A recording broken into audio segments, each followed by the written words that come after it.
guess, what has kind of the team's response been since the loss in these first couple days of practice? So obviously frustrating about the loss, but I would say we know what it's like during the season.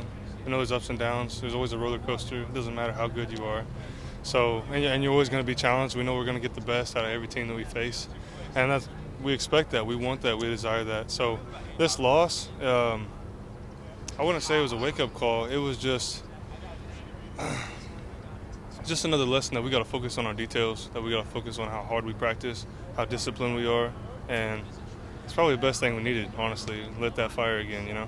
Reggie said yesterday that he felt like there were some aspects of practice and preparation yesterday that were more detailed. How did you kind of see that play out? Yeah, absolutely. Just a deeper focus on, listening to coaching points, writing down all the notes you can get, being out on the field, correct steps, correct hands, right leverage, all of the above. Yeah. We've heard Coach Venables a lot say every week got to rip it down to the studs, start over. Is that something you guys really had to internalize with the performance like Saturday before it kind of like sinks in for everybody? Yeah, when you always hear like the same when you're growing up, you always hear the same life lessons from your parents. You got to hear it like 3 or 4 times before you finally get it. I think that's where we're at right now, is we're being shared this wisdom and it's not clicking just yet until we go through those hard times, we go through those struggles, and we're like, man, we really need to rely on what Coach Beebe said, because he's so experienced and he's a legend. He doesn't care about reputation.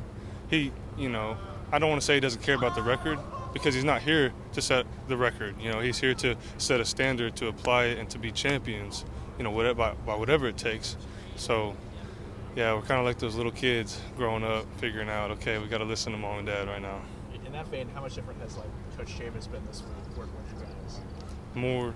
More energized. Not that he was not energized last week, but bringing even more. He's always the same dude, but he's like, all the coaches, they said, man, the way we played out there is a responsibility on the coaches. Is how they took it. They took that ownership, and they said, we're going to change the narrative. We're going to practice harder. We're going to play harder, and that starts with us and how we coach. So, just more deliberate on passing through information, hashing it out once, twice, 3 times, writing notes, getting it to you in sheets. So, yeah, not much has changed from last week to this week. It's just being more deliberate on all the information. Does it help a little bit to go on the road after a night like Saturday? I don't know. I think different atmosphere, especially with conflict in the stadium here in Norman. It's good to kind of take a deep breath, get away from Norman to play. Nothing against the fans, but just the climate around here. After you lose in your hometown of high school, it's just a little mellow, and it's good to go get a good win on the road and get everybody hyped up again to be back in the Palace. So same thing. What have you guys seen from TCU on film this week? Super talented. They got a great quarterback. They're big and they're fast. They play similar to K-State, and it's just another challenge. We know what to expect. We know that Coach Venables has an analogy. We're climbing a mountain, right? And the further high, the longer you climb this mountain, the thinner the air is going to get. So as we're climbing higher, every game of the season, the air is getting thinner. It's going to get harder, but we're going to embrace that and keep trucking because we know it's at the top of the mountain. So, yeah, TCU is just the next step. It's like, okay, air is going to get thinner. We gotta play harder. Got to focus some more. Yeah. Guys, maybe a little too afraid to make mistakes this Saturday. Did you feel that tightness from? Yeah, there's high expectations, high standards here, and I would say, I'm so sorry. I would say we've been complimenting each other a lot in practice, and I think our just mindset going into it. Not that we underestimated K-State at all. We were definitely there, ready to play, and we played hard. But it was just the fact that being undisciplined by an inch, every play makes up a lot of inches in the end, and the flags, pre-snap penalties, all those things. We weren't complimenting each other. We were having to compensate for one another, and you slip up when you try to compensate for one another. So, all of us, whole defense, I guess, had a bad day, and we didn't play to our standard. But turn that around, getting refocused, redialed in, reloading, ready to go.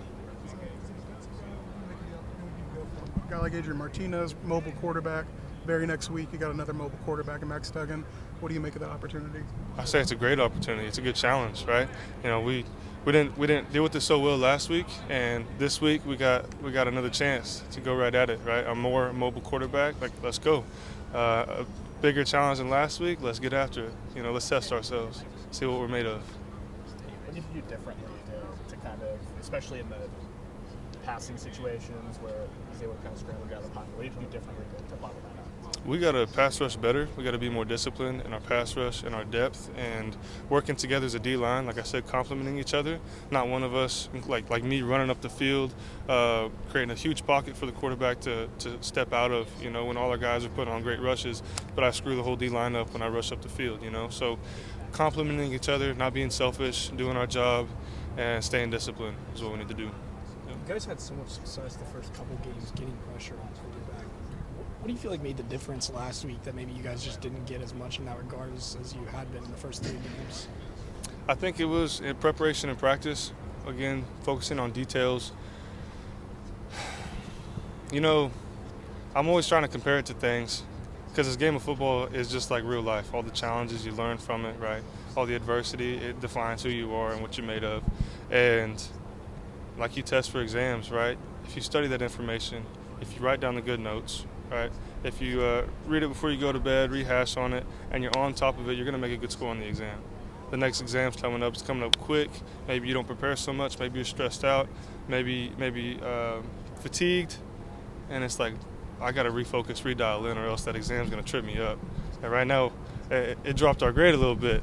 But we know what we're made of. We got to keep studying, just like in the classroom, that analogy. Keep studying, keep focusing, and get right back into the next exam.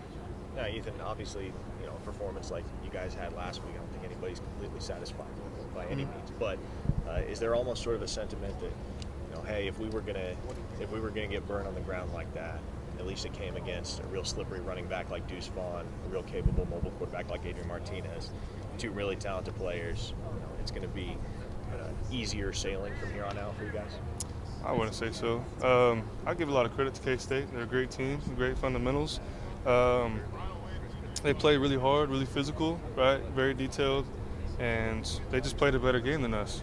So in order to not let that happen again, we have to do our best and focus on us and study, right? Game plan, focus, dial in, get our sleep in, eat right, rehab, right? Get on this practice field, get after it, pick each other up, high energy, high morale, compliment each other. All the little things that every team preaches, we got to focus on it and do it to our best. How many parallels do you see between the guy you're about to face, Max Duggan, and the guy you just faced in Martinez? They're fast, they're athletic, great arm, right? This TCU quarterback is one of the highest rated in college football right now. Accuracy's through the roof. So, yeah, he's slippery, he runs great, plays really, really hard. Great challenge for us, you know, let's get after it. Yeah. Brett mentioned the same thing. Max Duggan and his efficiency. Has he been really driving that home, like through practices this week? Yeah, absolutely. He doesn't want us to be surprised by anything in the game. He's like, hey, this is what you're going up against, and he does that every single game, right? He lays out the information. We get a game plan on him beginning of the week. We hash out that game plan every single day. We practice on it. We know our jobs.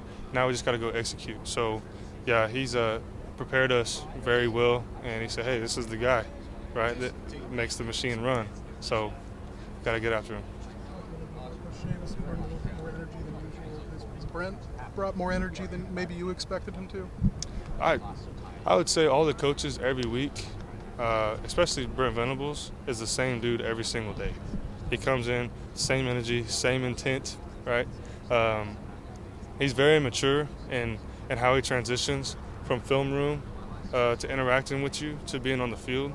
You know, it's being in the moment, and that's a great encouragement to me because he doesn't doubt, doesn't worry, doesn't stress. It's wherever he's at, he does his best. And that's a great role model for me to pursue and to play for. You know, I want to make Coach Venables proud. So when we're out on this field, it's, hey, let's hash out the details. Let's have a great day today, and we'll watch the film, and you recover tonight, and you come right back tomorrow and do it again. Now, Ethan, this is kind of off topic a little bit, but as somebody who grew up in Oklahoma, as a lifelong Sooner fan, how fun was it for you to get to serve as a game captain? It was really cool. I was honored that Coach Venables picked me to be a captain, go out there before the game, and to see the crowd, just to see a different perspective. I'm used to running out of the tunnel, with the fire going out, the smoke, and you go jump up and hit the flag, and you go and pray in the end zone. Like, love that feeling. But getting to stand on the sideline while the captains went out there, the four older captains, and I stood on the sideline and I watched everybody run by. I was like, man, this is really cool. Like, I'm getting to watch my teammates love what they're doing, so it was cool. Yeah.